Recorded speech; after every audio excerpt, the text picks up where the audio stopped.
What's going on, MVP podcast listeners and loyal listeners, for another episode of the MVP podcast. I am your host of the most, Mitch Gibson, with HRM Insurance Services, and I'm joined by the one and only, the flood guru, Mr. Chris Green, all the way down in Atlanta, Georgia, which he's in a different city, it seems like, every single week. But Chris, it's a pleasure to have you on the show, man, and looking forward to changing some lives today. So I appreciate your time. Thank you for having me, Mitch. Now, I guess to kind of get into the nuts and the bolts of why I wanted to, get you on the show. One, you are a content creating genius. You have followed the path of some very influential people in our industry on the marketing world. You took some information from a very powerful individual, Mr. Marcus Sheridan, and you've kind of glued yourself to his process, his system, and you've built a phenomenal product with the Flood Guru, and now doing things all over the country, speaking to young agents, speaking to realtors associations. You're changing the world of the flood insurance industry, and it's a pleasure to be able to have you on the show and talk a little bit about what you're doing. And it all didn't just fall in your lap and you hit the button and next thing you know it, you're out killing everything. It takes a lot of hard work and dedication. What was it for you, before we kind of dive into the content stuff, what was it for you that kind of made you flip a switch to being heavily involved in the digital market for what you're doing on the flood insurance side? Was it a specific, were you struggling with something? Were you like, man, I'm just not seeing any, return on investment? And then you ran into Marcus Sheridan. Kind of take us down that path a little bit. Well, actually, it was a little bit of both of it. I was reading Marcus Sheridan's book. I was in the auto and home life industry, and I had been since 2009. But I was bored. I wasn't really enjoying it anymore. I enjoyed video, though. And that's when I ran across Nicholas Ayers, which was back in 2018. And I did a 30-day challenge. And I was like, look, let's just do 30 days of video on the auto and home life side. Let's just see how it changes our business. Let's see how it changes our engagement. So I did 30 days of video. And I was like, man, the engagement, the impacts it's having, we're getting these huge responses. So Dick had a course back then called Made You Look Video. I think even before he had Better Agency, where he was teaching video students. And so I was one of the first students in that group. But one of the things that Nick taught me was how to be uncomfortable on video. Like, people that didn't feel comfortable, like you had to tell a story about your family's vacation, those kind of silly things that get you comfortable on video. Well, when I got through that, and I started taking that course, I said, you know what? We're going to commit to 1 year of flood education videos. And the driving point behind the videos was, I got tired of people asking me these questions. I got tired of people coming to us in tears that had lost everything because they were told by somebody either they didn't need something or something wasn't available. And the big thing they kept saying was, I wish I would have known that was available. Maybe I wouldn't be in this situation. So then what I decided to do, because my master's degree is actually in emergency management with a focus on flood mitigation. So the day I started my master's degree was actually the day Hurricane Katrina hit. So I studied Hurricane Katrina for 2 years. So I said, we're going to spend the entire year traveling the country. We're going to address all these flood issues across the country, because I never want someone to come to us and say, or anyone, and say, look, I wish I would have known that was available when it wasn't. And I said, the only way to do that is to actually travel these areas, because what these companies were doing, some were providing information on flood insurance, but it was very generic. And people were like, look, that's great, but what's happening in New York does not really apply to me in Lincoln, Nebraska. And so that's why we made a goal of going city to city and addressing this issue, so people understood locally how it was going to impact them. They knew before it was going to impact them, and they knew exactly what to do, whether it was flood insurance, disaster assistance, walking people through a flood insurance claim, how to mitigate their property, a flood map update that's happening in 4 months, knowing that your property is being placed in a special flood hazard area. Those are the kind of things that we travel the country. Well, I got to the end of the year and I had started blogging, had started podcasting a little bit, and we did a year of video. And my Facebook Messenger was blowing up with questions. And this is where Marcus Sheridan, where I committed even more to him on his They Ask You Answer. His big philosophy is just obsess over your customers' questions, which is exactly what we were doing. So I kept taking those Facebook messages and I kept writing them down. Well, we got the 500 videos. I was like, we're going to keep this thing going. So we got to 750, then we got to 1,000. And now we're about to hit 1,200 videos in 1,200 days. But what I tell people, I said, look, we are an educational organization that owns an insurance agency and owns some other divisions. And I said that will always be our mindset. And that's why video is so important to us, blogging, the podcasting. I said, people come to us for one reason, it's education. And they also come to us for three reasons. Either we can help them understand their flood insurance, we can help them understand their flood risks, or we can actually help them lower that risk. Now, the thing that I love the most about what you just said, Chris, was the being familiar and being comfortable with being uncomfortable. I think as we're sitting here talking to these younger agents, myself included, I think the single most important thing that you need to need to do now and establish it now, if you're in your first couple of years, is being very comfortable with uncomfortable situations, because you're going to find yourself in uncomfortable situations the rest of your life, especially in this career. Questions you don't know, questions that someone throws at you. You might be on a commercial account. You might be sitting at the table with a personal lines customer and they throw you that question. You don't know how to answer that. What's your pathway of getting that answer quickly to them to make sure that they're understanding one, what they're purchasing, and two, the agent that they're dealing with. So the education piece, and then also just being very comfortable with uncomfortable situations. 95% of the time, it's people behind the microphone or behind a camera that are very uncomfortable with their situation. I'm sure you look back at it, your work at video 1, Chris, and now look at video 1200. You're like, man, was I bad? Or man, I would have done something differently. But that's the fun and enjoyable thing about the process of learning and educating others, is you see that return on investment for yourself, and it brings you self-happiness, and then makes you want to go make more videos and continue to educate individuals, because the more you educate, the more you will receive back from customers. And that's just what you have done. A lot of when our customers feel like through video, we are reading their mind. So someone goes down the street and someone's answering their questions and they come to us and they're like, look, I can trust that person more because you're telling me an answer. They're showing me an answer. Did the learning center. So you have that learning center now that you've been building for months. And it's actually a pretty cool product. I've been checking it out and I love what you do. You're continuously doing work on it. A lot of people think that you've got to spend tons and tons and tons and tons of money to record a video. What was the first video that you did? What did you record it on? I'm sure you didn't have a ton of fancy gear. Might've been an iPhone.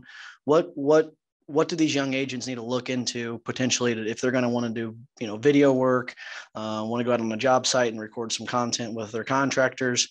They don't need to go out and spend hundreds and thousands of dollars on equipment, do they, Chris?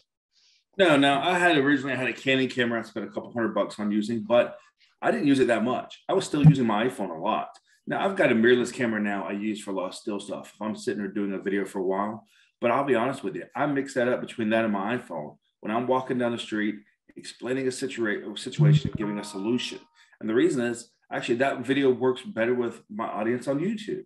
And the reason for that is they see that it's real. Hey, I've just picked this phone up. I'm walking down. This just popped in my head. I need to get this information to you as quick as possible. So we do some A/B testing between using the phone and just using my regular camera and standing there. Like yesterday, I shot 3 to 5 videos just using my camera. The day before that, I shot 2 or 3 videos using my phone.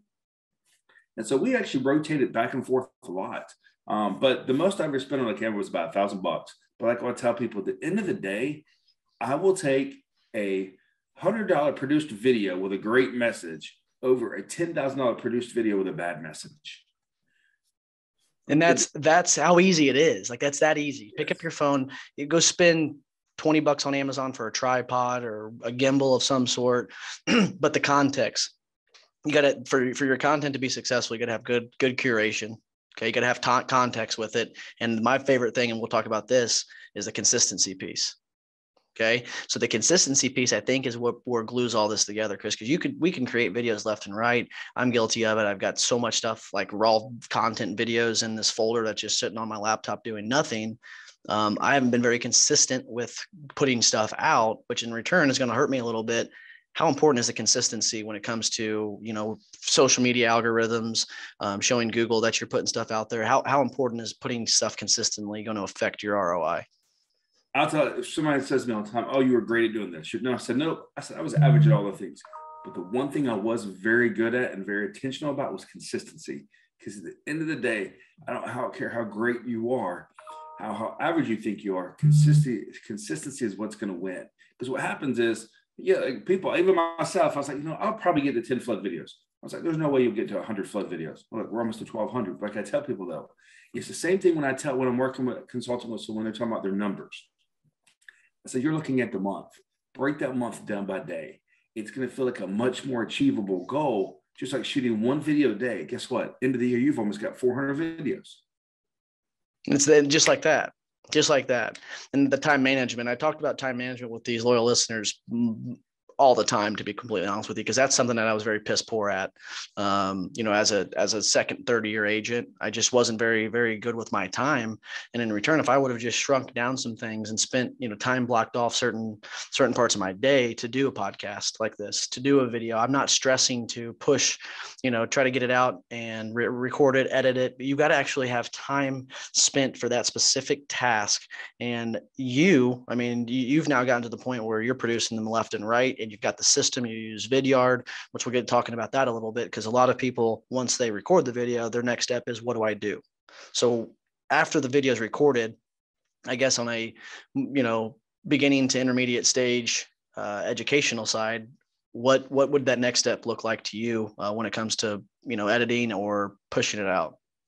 Editing, like I said, if you look at my beginning videos, my videos look a lot better now, but I'm actually not doing really much of the video editing anymore. I do every now and then. I actually hired a virtual assistant team that helps with my blog writing. They help with my video editing, my thumbnails. Literally, what I do is we see the topic, I shoot the video, I shoot the podcast, and our team takes care of the rest now. It wasn't always that way, though. When I first started, I was in the office at 7:30 in the morning, and I was producing content until 9:30. Then I did my day. Content was out, ready to go, because I knew if I got into my day, I'd get distracted and I'd forget to get it out. So I knew that I had to knock it out first thing every day. And that's exactly what I did for more than 2 years, every day. Now, there's something called blocking, basically. What I do is I may shoot 3 to 5 videos on Tuesdays and Thursdays. And I may take an hour on Tuesday and shoot video, an hour on Thursday, and then I've got a week full. Because what I try to do is I try to batch. I try to stay about a week ahead. But what I tell people is you don't want to stay so far ahead, though, that you're not discussing current issues, if that's your goal. And that's our goal, is that I don't want to put a video out 45 days from now that's not really relevant. So that's where you can kind of start. That time blocking is huge. Do it before you come in or in the evening. Now, if you have a family, of course, in the evening it's going to be really challenging. You're getting tired and all this. So that's why I've just found, before the day starts, knocking it out. And for me, what that looked like then was editing a video and writing a blog and shooting a podcast. And it took me about an hour and a half to 2 hours to do all that each day. Now, I shoot the video about 5 minutes. I shoot the podcast in about 5 minutes, because none of my podcasts are more than 5 minutes. They're strictly an audio form of my videos. I send it to our team, and they usually have everything ready to go the same day. Which is beautiful. And I think too, like if you're just getting started, there are a lot, like even if you go to Fiverr, there's tons of cheap places that you can find somebody to edit a 3 to 5 minute video or 2 to 3 minute video, and it'd be $20-$25. It just depends. But I can also tell you what I did, which I'm glad and thankful I jumped into it head first, is just I taught myself and learned watching YouTube videos. There I get it again. What I do, I learned by watching YouTube videos how to use Premiere Pro. I watched someone who was putting content out there for free to educate people like myself who are, the dummy 101 of Premiere Pro. I learned how to use Premiere Pro. It took me like 2 years. I still don't even know probably a fourth of it, but I knew enough to get my videos edited, recorded, and out the door in a timely manner, just like podcasts. I made a promise to myself that I would do my best every single podcast from start to finish, not have to edit anything. Because me having to do that, me having to go back and clip and piece everything together, that's when the time it takes to complete that video expands. It just keeps expanding. But as you get more experienced and you start really doing it and being consistent, it becomes easier to do the videos. Like Chris said, you can iMovie on Mac. That's free. If you have a Microsoft computer, just Video Creator or Video Editor, you can do that. There's little, title sheets that you can use, or title graphics that you can use for free on there as well. A lot of the stuff that we're giving you, and a lot of the stuff that's not just here from Chris and I, but from other people out in the industry, they all started by using free products. I still use free products. I'm using a free product right now recording this, because it can be done at a very cheap and reasonable price to produce videos. So the whole, I don't have time, the whole, I don't have the money because I'm a new producer and it's, I'm hunting to put food on the table before I do anything else. What that is just an excuse. That's an excuse.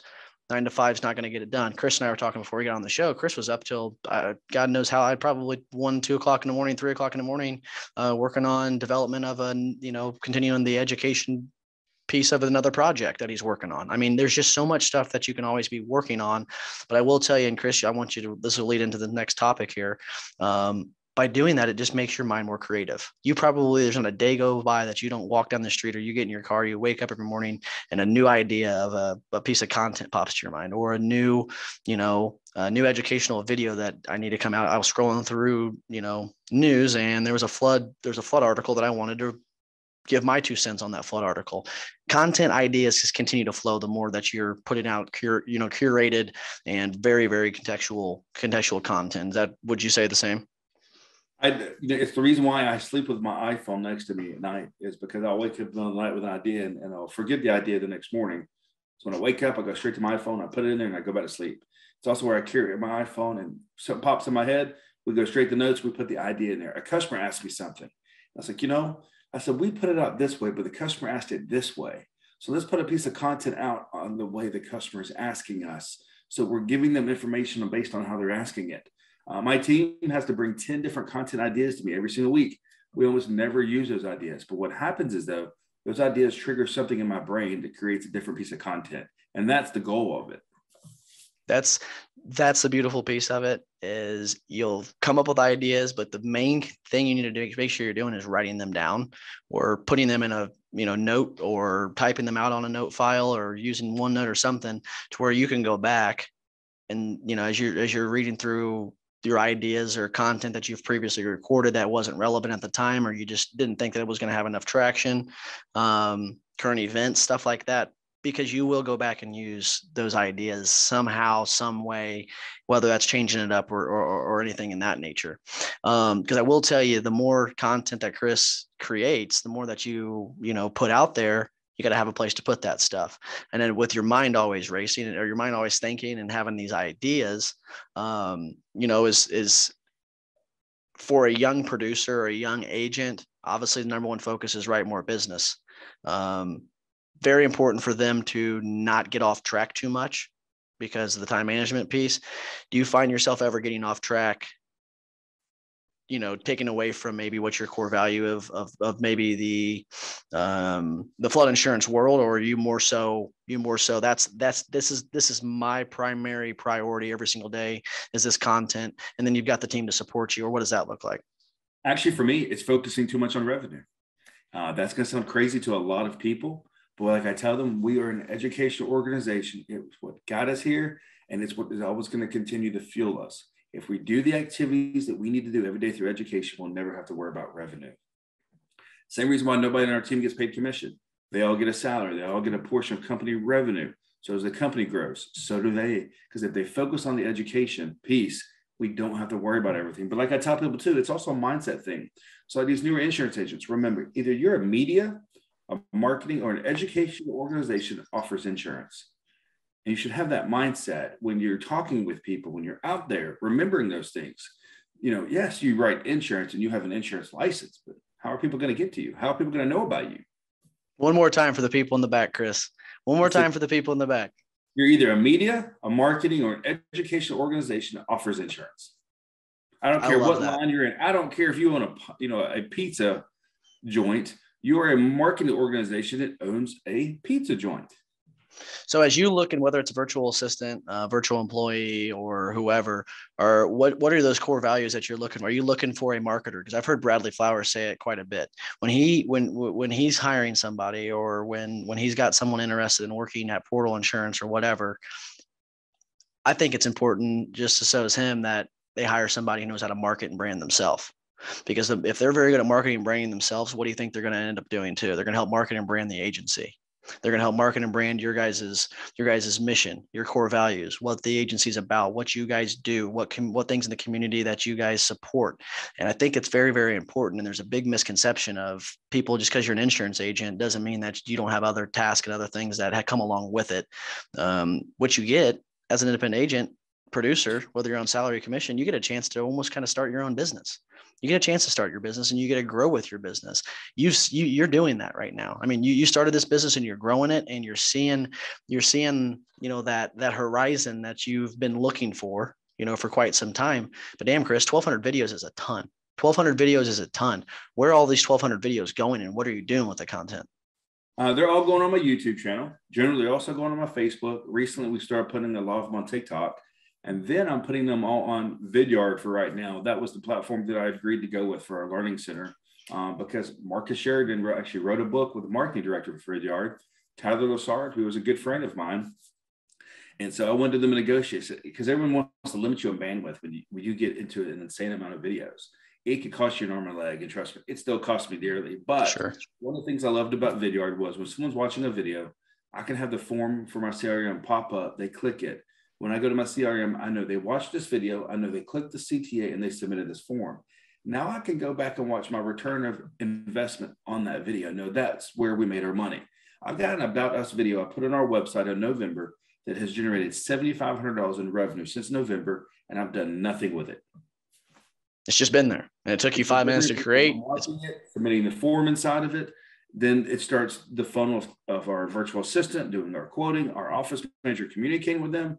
And many times when our office manager picks up the phone, it's to finalize everything for them, because not only have they found the video, they have found our other videos, they have found our blogs, they have visited 5 pages. And so they've collected all the education information they've wanted to collect by the time they got on the phone with us. So when they were on the phone, they were ready to make that decision.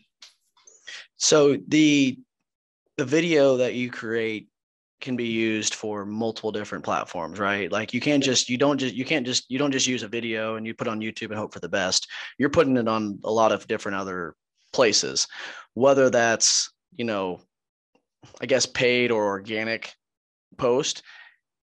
It's the authentic piece, I think, that makes the content so good, Chris. It's you're putting on, whether you're putting on a hat that's literally shit, or you're putting on an elephant hat, or you're putting on anything else that you've got. Like you're trying to grab the attention of people. You're doing it in an authentic way. Whether people love it or hate it, you love it, and that's all that matters. And it's driving revenue to your agency because of you being yourself. But it's also important to make sure that you're putting it on places that everybody can see. Don't just put it on one, don't just put it on the other.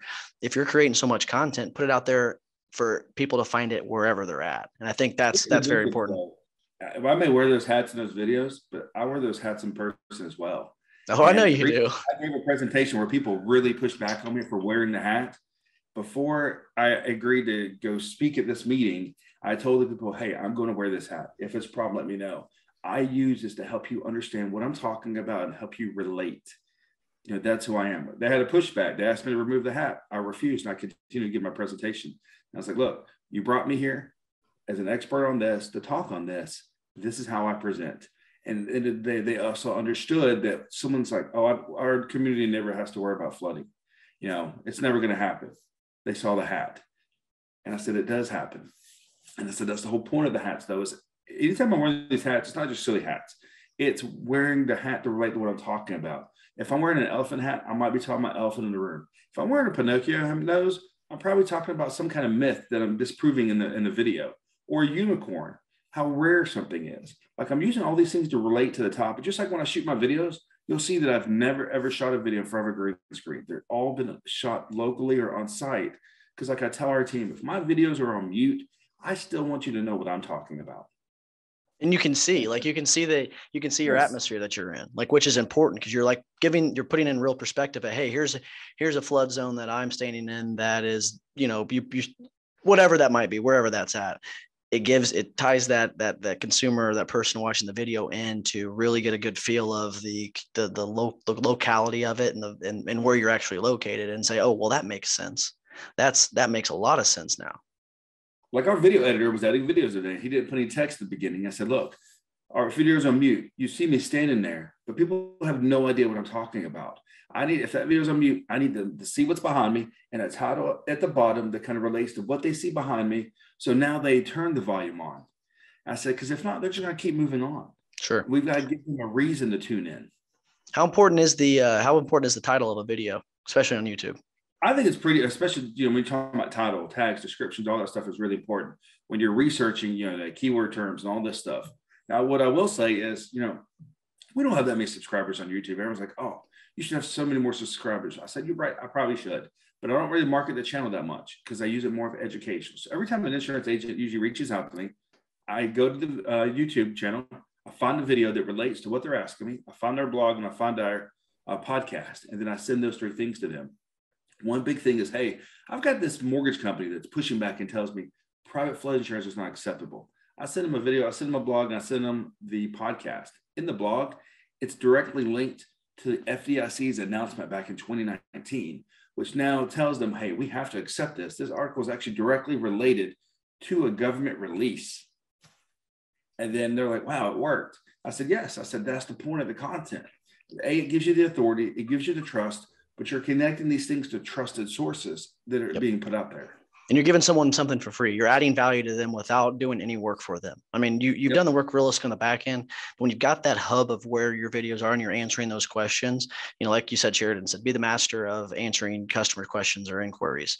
Like you handle those problems, you solve those issues and handle those problems via content. So the next time Susie calls and you need, she's got a long-winded question about specific flood zone that she potentially is she's going to be in on a house that she's purchasing in a month, you can send her that quick link. She shares it to that mortgage lender, that real estate agent. What do you think the mortgage and real estate agent are going to do? Who the heck's this guy? I'm going to go look him up a little bit more because I could have defeated, or I could have avoided telling her she needed this or type A, type C, type B, whatever the zone is, instead of that, I can send people directly to that page, or heck, next thing you know it, they've got it embedded on their real estate website or their mortgage company website. That's key. I mean, that's where the creativity of how can I take this hub of stuff and get it to as many people as I can, and it'd be there for forever. That's the best thing about the content, Chris, is it doesn't go away unless you remove it, or you have a hiccup in your system and you have to re-upload everything. It's just like with our referral partners. Like I tell them, I said, don't tell them that you're sending them to us for the flood, because now you've basically thrown the relationship in the garbage. Explain to them that we are an extension of your team, that we're basically your flood department. And I said, guess what? We're going to build a video explaining to them how we're an extension of your team. In that video, I'm on the right talking. On the left is our logo and that other company's logo coming together so the customer can visually see the partnership. Correct. Then in the video, the customer is being redirected to leave that referring agency a Google review. I said, you always want to remember that. And I said, the reason is we don't want you to make you a generalist, but what we do want to make you is a one-stop shop. And what I tell people the difference is, a generalist tries to offer every kind of insurance in the world. A one-stop shop is when someone thinks insurance, they think Mitch Gibson. And that's what we want your clients thinking. Yes, we're here helping with the flood, but we always want them coming to you first for anything insurance related. We're here to make you look like a rock star, because if you have a customer for life, so do we.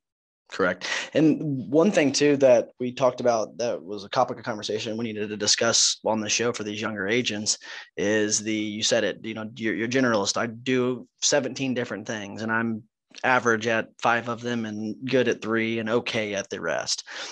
The older you get into this industry, the longer that you're in it, and I'm in the same boat right now as I'm starting to narrow down my focus and niche on my 3 commercial markets that I am going to be what I'm striving to be the best at in the industry as far as educational wise. So for me to be able to educate other, like the HVAC world, I've got to get educated about the HVAC world first, right? How important is educating yourself other than CE? And people don't take CE, I think, as serious as others. Some just use it as I got to get my 24 hours in and be done with it, or I got to get my 24 hours in 3 flood and be done with it. How important is the continuing education piece outside of the required CE, especially when you're teaching other individuals? Not everybody got the risk mitigation background and flood like you did during Katrina, which helped out a lot with your education. But it's extremely important that I don't think agents understand first thing when they get in. So the big thing for me, actually, I spent a lot of my time studying the private policy forms, studying the NFIP manual. One reason is I help a lot of these private companies actually build their flood products. But one reason is, I consume myself with that manual in those forms, because what people have no idea is that forms change from carrier to carrier to carrier. So when a claim happens, you don't want it to be a surprise. You want to be able to read in between the lines. If a carrier requires 90% replacement cost on a policy, but everyone else requires 80%, what's going to happen claims time? And those are the things you need to be consuming yourself, understanding these forms, understanding these manuals, on the products that you're offering. I have a picture on my Facebook page that says, "Be so good that they can't ignore you." That's one of my favorite. That's one of my favorite sayings, actually, Chris. That's always been my goal on the flood education part. I am educating myself and our team every single day, reading that manual, looking at every flood map update, how these things are changing. An article I just sent my team today was about some risks changing on the Pacific coast and the Gulf Coast. What are these going to look like in 20 years? How do we use this information to apply to a situation today? Because one big thing we're discussing right now is coastal flooding, but not on the coast. We're discussing it on the Great Lakes, which has one of the greatest exposures that's overlooked. And so those are some things we're spending some time. Right now, it's snowmelt season, coming in the spring runoff, the threat that's causing. So those are things we're consuming ourselves. Hey, what happened in the Nebraska flood 3 years ago? What could have been fixed? What could have been predicted? How can we use those things to help people in 2022 so that kind of disaster doesn't happen again? True risk mitigation. And I hear you say mitigation all the time. You're constantly doing that. Like but the consistency of you talking about it and what you do, you've created, your brand is very known now, right? Your brand wasn't just, by a snap of the finger. It took all this hard work that you've put in the last couple of years, and the conversations you've had with some really, really, higher up individuals in our industry. Other than Marcus Sheridan, I mean, who are some people you kind of maybe not, whether it's look up to, or you try to engage in what their podcast is, stuff like that? What are some of your favorite podcasts or educational pieces out there?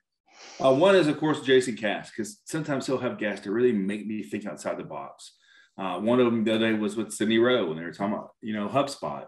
Well, I'm a HubSpot partner. I built our AMS on HubSpot. So things like that rewire my brain. David Carruthers, because, he takes that very similar risk reduction approach first. Doesn't even discuss insurance. Education. So, we have a call together. That's right after this. We have a call every week where we're just, bouncing ideas. If I've got questions, he's there. And so actually what he's taught me, I'm actually helping other people with video in the industry. I give them an hour of my time every week, whatever they want to discuss, whatever they're struggling with. We had one lady who was just getting into video. I got her on the Vidyard, and she sends me a message last week and says, "Hey, I just sold an $11,000 commercial policy off of a Vidyard video," because a gentleman said I stuck out to him because I sent him a video. And I went through everything, and he said he was ready to do it, and he did it the same day. I love that. And that's what I think the biggest misconception in this industry is for people that are agents or producers or in the mail, pale and stale agency of the 1980s, is they don't understand the importance of reaching out and asking for help. I think I talk about this a lot, but Chris, like you said, you're just offering up an hour of your time and talk about video, like coming on the show. This is helping people out because there's a lot of people out there that don't understand video. I mean, the amount of content that's consumed on LinkedIn in the insurance industry with people talking about content, creating content, and here's a free ebook of how to create insurance content 101. Well, it's great and all, but how are you going to take it and actually do something with it is the other piece.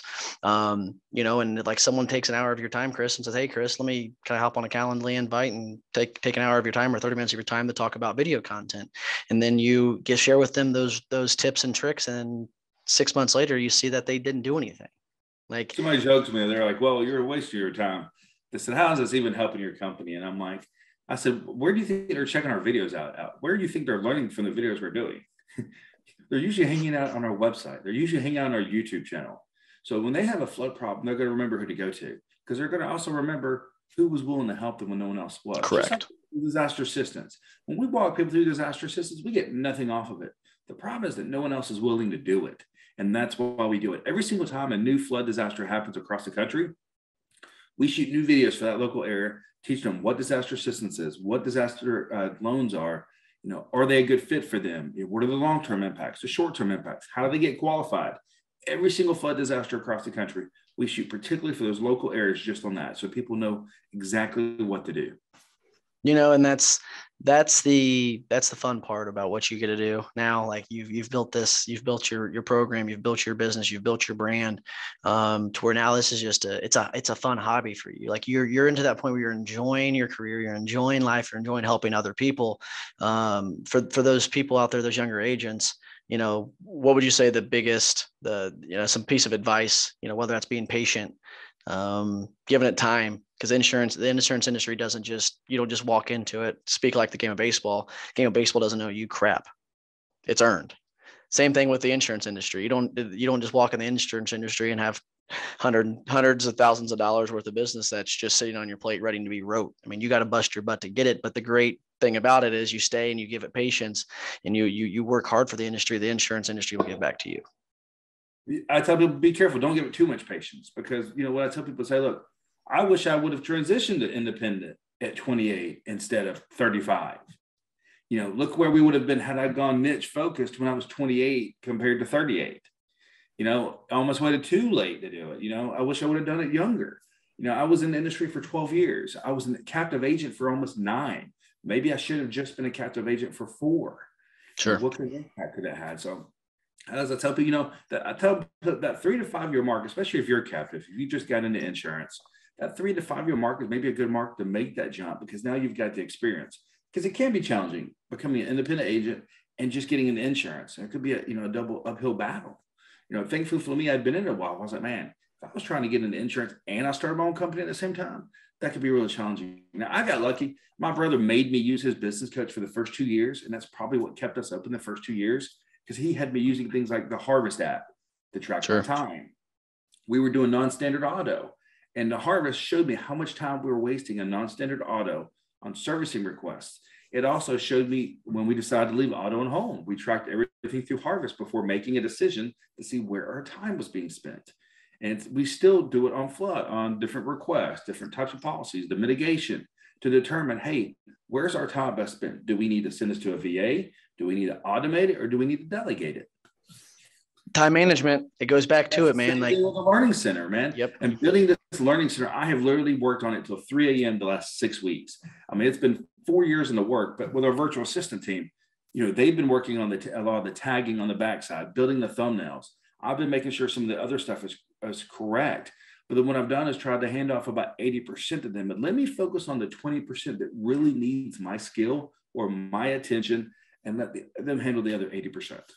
It's the delegation piece to reduce time to focus to narrow that focus even more, because you're really the only person I know that's out doing this at a high level in the flood insurance side of things. I mean, I haven't seen anybody else. I mean, I really haven't. There's other companies out there, but like I tell them, you're never going to hear from us, get a cheap quote. Because like I tell people, look, what good is that cheap quote going to do you in the middle of a claim? Or what if you could have known there were claims in the property before? Right. Getting a cheap quote is never going to change the risk. And it's our job to help you understand the risk, change the risk, and create long-term rate stability on your insurance, because we did the first 2 things. Love it. Chris, you're going to love this part of the episode, because I don't think anyone else does something like this. And I love it, because I feel like I do something on a podcast that no other insurance podcasters do. But I got 5 rapid fire questions I go into.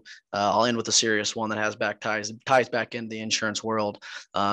But the 5 questions are kind of goofy. They're all over the place. Sometimes they're in a row. Sometimes they're on in the right order. Sometimes I may forget a question and add a different one in there. But start out 5 rapid fire questions with the flood guru, Chris Green.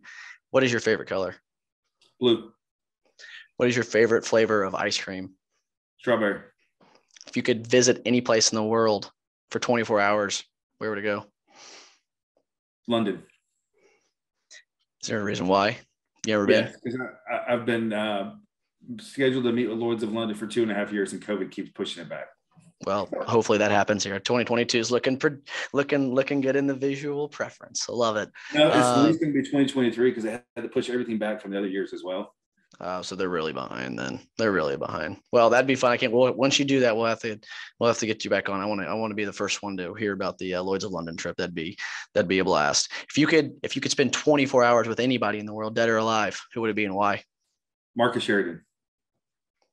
Why is that? Because of the way he's taking care of you, or because of what he's taught you? It is, but it's the way his brain works. Like I tell people, I like to be around people, their brains work different than I do, and their brains work similar to mine does, because that makes me completely rethink things and look at things differently to me. And that helps me grow. That helps me expand. That helps me stay uncomfortable. And that's what I want to do every day. That's why I did it with the Learning Center. It's got more than 5,000 pieces of content. I was like, oh, you're really putting yourself out there. I said, you've got to be willing to put yourself out there to move forward. You got to be willing to do something no one else has ever done from an agency standpoint with this amount of information. Separate yourself from others, do something differently. If you could give anybody a piece of advice, whether that's in life, whether that is in this industry, just getting started, what would that be? Pick up your phone and start recording. It's almost like, what is that? Is it that's from Wolf of Wall Street. He says, what are you going to do? You're going to pick up the phone and start calling. I love that's hilarious. But you need to do a parody off of that new video. Pick up the phone and start recording. I love it. Good stuff. Last question. This is 6, because I really wanted to ask this question a few minutes ago after I started asking the first 2. But if you got 3 tips for creating video content, if you have 3 tips, if you have 5, that's fine too. But if you had a few tips of video for creating video content for the younger agents, I about said for the youth, like I'm some older gentleman, for the younger agents, what would those 3 tips be? First, listen to your customers. Just simply listen to the things that people are asking you. Write those things down. Create a spreadsheet like we have that says video, blog, podcast. Just decide what you're going to do with that content. Each time someone asks you a question, put a mark by it. End of the week, go to your team in a Google Sheet, see how many marks each question has. Then you decide which piece of content comes first. Wow. I build a learning center was the biggest investment. I can tell anybody who's started an agency, whatever, I can tell you that the learning center will completely change our business forever. And I wish I would have done it 5 years ago with just the resources you're providing to people, but the people coming into you for. Not just from a lead generator and everything else, but think about all these questions you're on the phone, maybe answering 30 times a day. What if a learning center could answer a lot of those? Hey, when do I need to update the mortgage on my insurance? How many times do you answer that every day? I love that. And I'm going to be honest with you, that's probably the number one question I get asked from an insurance agent that's a referral partner from a mortgage company is, hey, how much do they do? What monthly payment? Do you quarterly payment? Do you do, EFT? What do you semi-annually? What do you suggest I pay? And what are the fees? Well, guess what? It's paid in full, billed by your mortgage company, paid through your escrow account. You're paying that's part of your monthly mortgage payment. Boom. So we actually have a video on payments for that exact reason. It just gets asked 976 times. I guarantee it. I mean, it's simple, but my question is, and might be a double-edged sword, why are those mortgage companies not explaining that piece in the process earlier on? I think a lot of them, because what happens is just like in the insurance world, they're using mortgage terms. We use these fancy insurance terms a lot of people aren't going to understand, just like in the medical field. When you go to the doctor and they start using all these fancy terms, you don't know what they mean. They may use a different word for, they may not even know what an escrow account is. Sure. Hey, just tell me you're going to pay it every year. They may not know what the word escrow means. Well, simplify it. So that's what we also try to do through videos. Like I tell people, I say, look, think on a 6th grade level. Don't use these fancy terms, especially when we're writing articles. Be simple, answer simple questions. Take these fancy terms and break them down for people. I love it, Chris. Chris, if anybody, I know you had offered it up earlier and you said you'd let anybody take an hour of your time or 20 minutes of your time, 30 minutes of your time. If anyone wanted to get a hold of you to discuss maybe some, other video ideas with you, kind of get a plan together with them, sit down and explain what you've created, Learning Center, just basic videos, YouTube 101 stuff. How can they get a hold of you or get in contact with you? Is there a specific place that they can book some time? You can just go to our website, floodinsuranceguru.com. You can email our office generally, which is flood@floodinsuranceguru.com, or you can just call my cell phone, 205-440-7910. Chris, dude, I appreciate that. Anything else that you want to, the floor is yours for a few seconds. Anything else you have for the public, anything you're working on, anything that's coming up that maybe people need to pay attention to in the flood world? Yeah, we got the Learning Center that hopefully that will go live the week of February 22nd. It'll be more than 5,000 pieces of flood education content, filtered by video, articles, and podcasts. Let me tell you real quick who it's for and what you'll find there. It's for investors, it's for property owners, it's for realtors, loan officers, insurance agents, and even title companies. What you're going to find there is understanding commercial flood insurance, residential flood insurance, private flood insurance, the National Flood Insurance Program, FEMA cancellations, loan types. How do those impact your influence? Foundation types. flood mitigation, how to get disaster assistance. Every single flood map update across the country will be on there, and it will be updated every single day as these maps are happening to help people understand what to do before it actually happens. So that's what you'll find there. That's who it's for. If you're on there and you can't find what you're looking for, let us know so we can put it on there. And it's just going to be floodinsuranceguru.com/learning center. Bingo. And what I'll try to do too is I'm gonna talk to Cass. I'd love to do a Facebook Live of some sort of your learning center, and kind of, as we can slowly go through and help people, learn why having a learning center is so important, whether that's for their designated niche, because I truly think that and I think Ron Hanley does a pretty good job of this as well, but construing what topics and how long do I need to make a video, where do I upload it, what's the quickest and most efficient way to do so. I think there's a lot of information within that learning center that I think can benefit and teach other people how to start their own. So I'd love to maybe have you on a Facebook Live to do that. But Chris, man, I appreciate your time, appreciate your energy. Keep grinding. If I could give you anything, don't worry about what other people think about you, because you're a hell of a dude and you're always wanting to help. And I appreciate guys like you forever. Okay, I appreciate it, Mitch. Thank you. Absolutely. Chris, for Chris Green, the flood insurance guru, and your boy, Mitch Gibson. Thanks for listening to the MVP podcast. And always remember that you can make a difference in someone's life every single day. For the show, that's it. Have a great rest of your week. Take care.